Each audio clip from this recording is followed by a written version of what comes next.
Stephen Curry is amazing. Curry splits the other team behind his back and shoots a three. That was awesome. He's been in 10 All-Star games, won 2 MVP awards, and 4 NBA championships. This guy is a walking legend and definitely the best shooter the NBA has ever seen. Another three-pointer.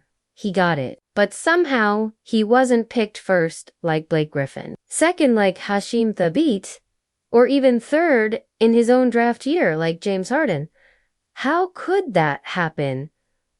Were people not paying attention in 2009? How did so many NBA teams see what this kid was doing in college basketball and still say no to him? Today we're going to talk about the unbelievable story of Stephen Curry winning and how everyone, including his own teammates, didn't realize he was the greatest shooter ever. But before we talk about exactly why Steph Curry wasn't valued enough, we have to start at the beginning so you can see just how wrong some basketball scouts and people who study players really were. Since his dad was Del Curry, Stephen Curry grew up around professional basketball. He practiced on NBA courts, hung out with legendary players, and from a very young age, he seemed meant for NBA greatness. Even if his words were written for him, what do you want to be when you grow up?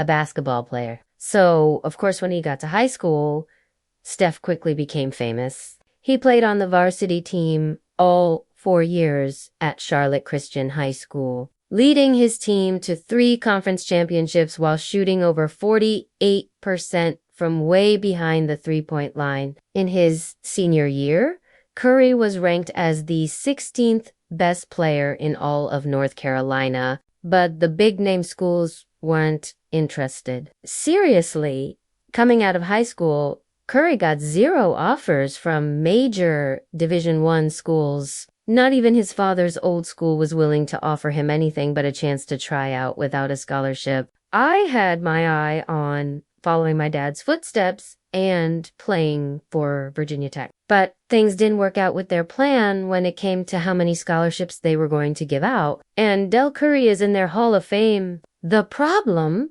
according to the scouts, was they believed Curry was too small to make it in college basketball. At 6 feet tall and 160 pounds with a jump shot that looked like he was just throwing the ball really hard, it's pretty easy to agree with them. So Steph chose to play for the only school that actually wanted him, where he was supposed to have a career that nobody would remember. Or not. While playing at Davidson, Steph became a college superstar. His freshman year, he averaged 21.2 points, second in the nation, only behind this guy. Look at this 18-year-old kid.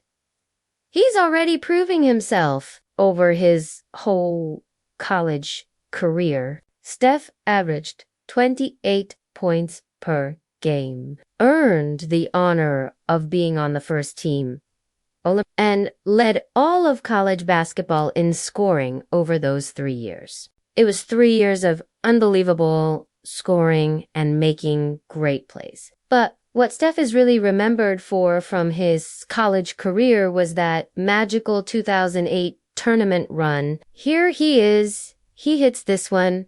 He'll make that one too. But you have to look at the fact, nice backdoor cut. In the first round, the 10th seed Davidson played against the 7th seed Gonzaga, and Steph scored 40 points on them, including 30 points in the second half alone. Wow! 40 points for Curry, 30 in the second half. In the second round, Davidson took on the tough job of facing the 2nd seed Georgia Bulldogs, the 8th-ranked team in the entire nation, and Curry scored 30 more points, leading the Wildcats to a huge upset victory. In the end, Steph managed to lead Davidson all the way to the Elite Eight, where they lost to the Kansas Jazz, the team that would go on to win the tournament by just 2 points.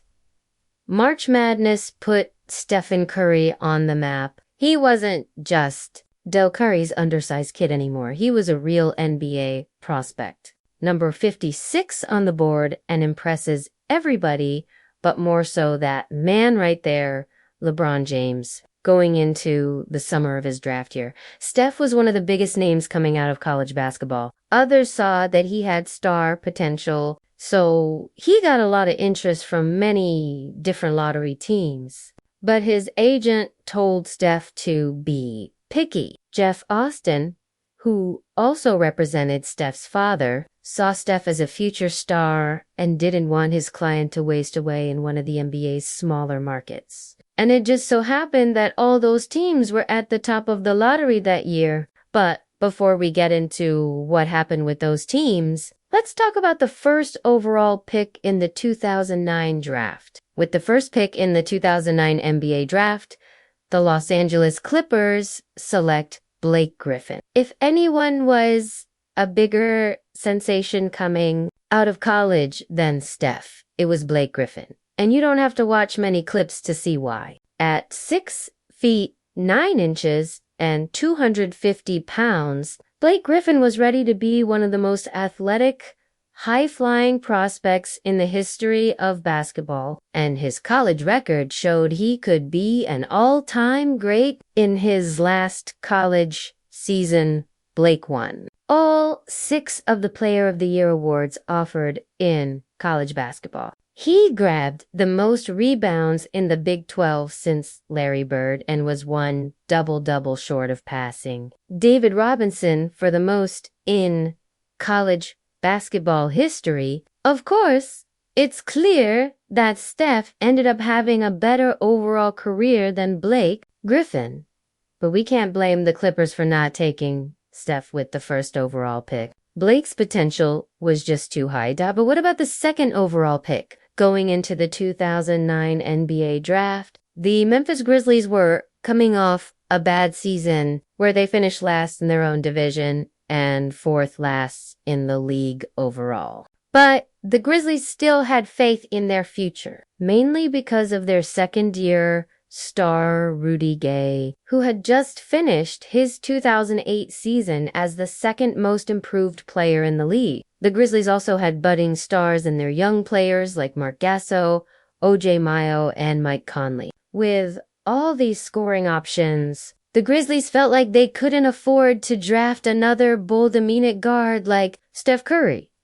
So they took a risk on an NBA prospect known for his defense, a man named Hashim. Born in Tanzania, Hashim Thabit only started playing basketball at 15 years old. But at 7 feet 2 inches, scouts didn't care that Hashim's game wasn't fully developed. What they saw on the court was unlimited raw potential. In 3 years playing at UConn under coach Jim Calhoun, Hashim won Defensive Player of the Year twice in a row, averaged over 4 blocks per game, and helped the Huskies win a national championship. When asked about Thabit, coach Jim Calhoun called him one of the most dominant players in the history of college basketball.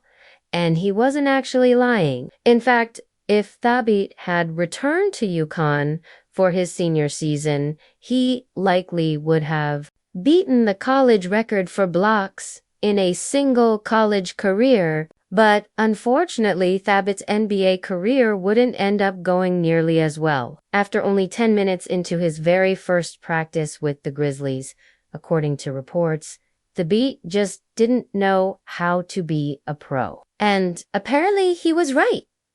Because in Thabit's rookie season, he averaged only a tiny 1 points per game and twice as many fouls as blocks. Thabit was a problem on offense, and that truth had always been obvious. Going into the draft, scouts called Thabit's offensive game severely underdeveloped for his age. They said he relied on the generosity of point guards around him on his college team to feed him points, and that he couldn't create any form of offense on his own. In the end, his poor offense made it impossible for him to stay on the court as a defensive anchor. Thabit was traded from the Grizzlies to the Houston Rockets just a year and a half after being drafted, and to this day is seen as one of the biggest busts of all time. So yes,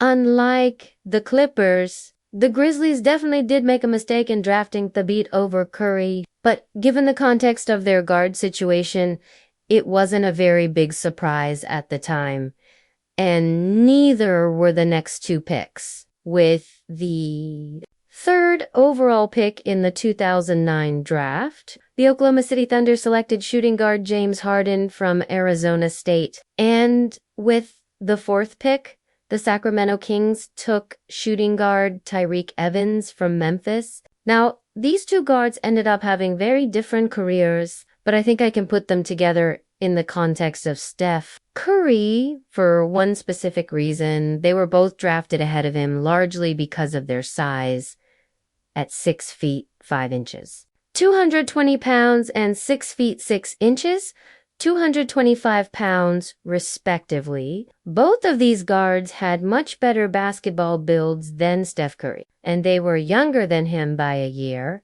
which potentially meant they had even more room to grow. In addition, the Thunder had just spent a lottery pick on a young point guard the year before when they drafted Russell Westbrook.